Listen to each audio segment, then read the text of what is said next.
Bismillahirrahmanirrahim. Assalamualaikum warahmatullahi wabarakatuh.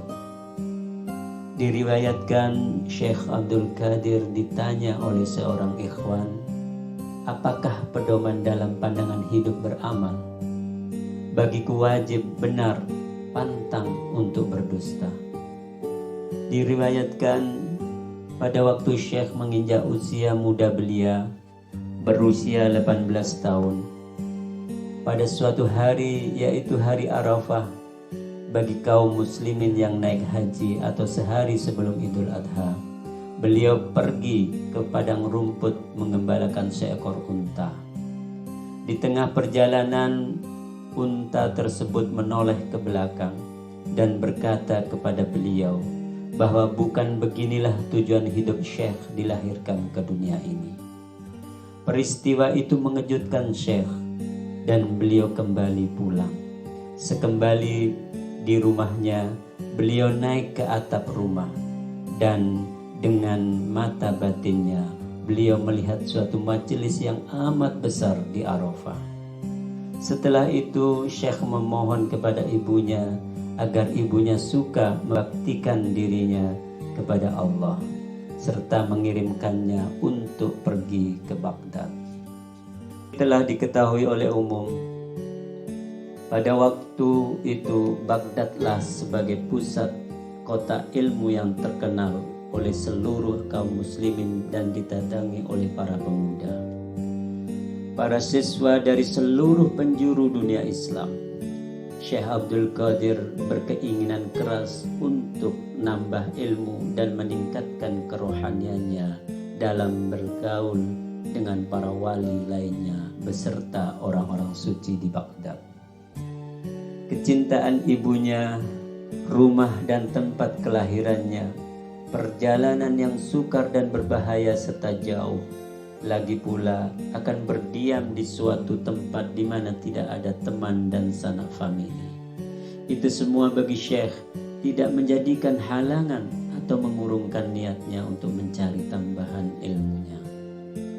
Ketika ibunya mendengar permohonan putranya itu, maka keluarlah air matanya mengingat dia sudah tua. Dan suami ayah Syekh Abdul Qadir telah lama meninggal dunia. Maka timbullah pertanyaan dalam hatinya, apakah dia akan dapat bertemu kembali dengan putranya yang ia cintai, yang dididik dengan kasih mesra itu. Akan tetapi karena ibunya itu adalah seorang wanita yang bersih hati dan selalu taat kepada Allah, maka dia tidak menghalangi kehendak putranya untuk berbakti kepada Allah dengan kebaktian yang sebesar-besarnya. Setelah ibunya menyetujui permohonan tadi dan mengizinkan untuk berangkat ke Baghdad, maka segeralah segala sesuatunya dipersiapkan. Uang bekal 40 keping dinar oleh ibunya dimasukkan ke dalam baju putranya persis di bawah ketiaknya, lalu dijahit agar tidak mudah hilang atau dicuri. Uang itu adalah warisan dari almarhum ayahnya, dimaksudkan untuk menghadapi masa-masa sulit. Kemudian Syekh Abdul Qadir menggabungkan diri pada suatu kafilah yang akan berangkat ke Baghdad. Sebelum berpisah, ibunya meminta sesuatu janji dari putranya agar jangan berdusta dalam segala keadaan bagaimanapun juga. Walaupun ibunya telah tahu benar putranya itu sejak kecil tidak pernah berdusta. Janji itu dipersembahkan kepada ibunya dan Syekh berjanji untuk senantiasa mencamkan pesan tersebut. Kemudian berpisahlah ibu dengan anak tersebut. Kedua-duanya berpisah dengan hati yang amat berat.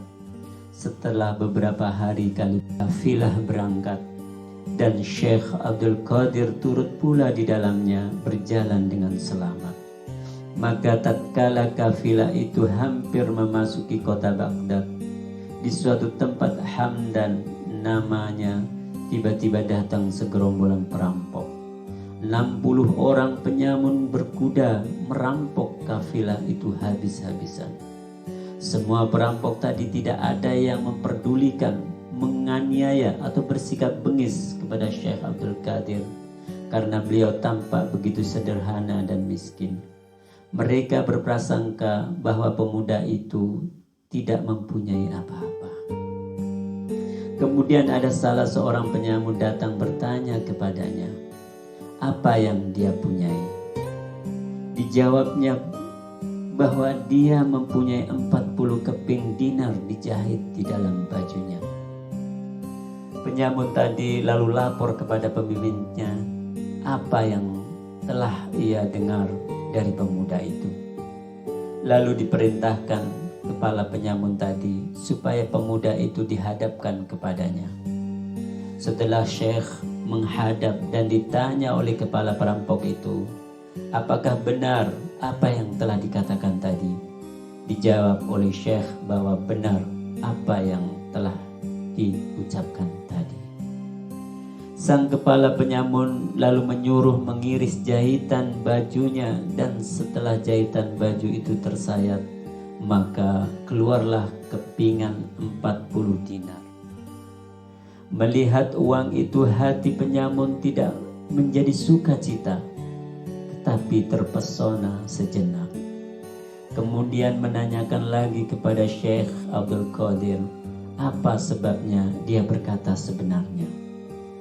Dijawab oleh Syekh Abdul Qadir dengan tenang, bahwa beliau berjanji kepada ibunya tidak akan berkata bohong pada siapapun dan dalam keadaan bagaimanapun juga. Ditambahkannya, jika ia bohong, maka tidak akan bermakna upayanya dalam menimba ilmu agama.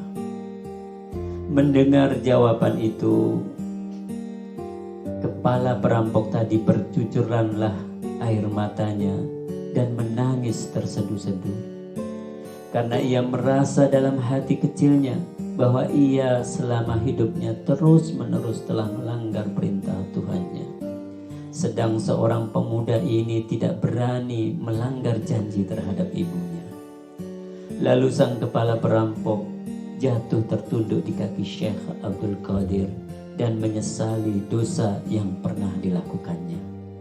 Dia berjanji dengan sungguh-sungguh akan berhenti dari pekerjaan merampok yang diakuinya sendiri sebagai perbuatan yang hina dan jahat. Kemudian kepala perampok tadi dengan anak buahnya mengembalikan semua barang-barang kepada rombongan kafilah. Perjalanan dilanjutkan dengan selamat sampai ke Baghdad. Anak buah perampok seluruhnya mengikuti jejak langkah pemimpinnya. Kembalilah mereka ke dalam masyarakat biasa mencari nafkah dengan halal dan jujur. Diriwayatkan kepala perampok itu menjadi murid pertamanya. Mudah-mudahan bermanfaat. Ihdinas siratal mustaqim. Assalamualaikum warahmatullahi wabarakatuh.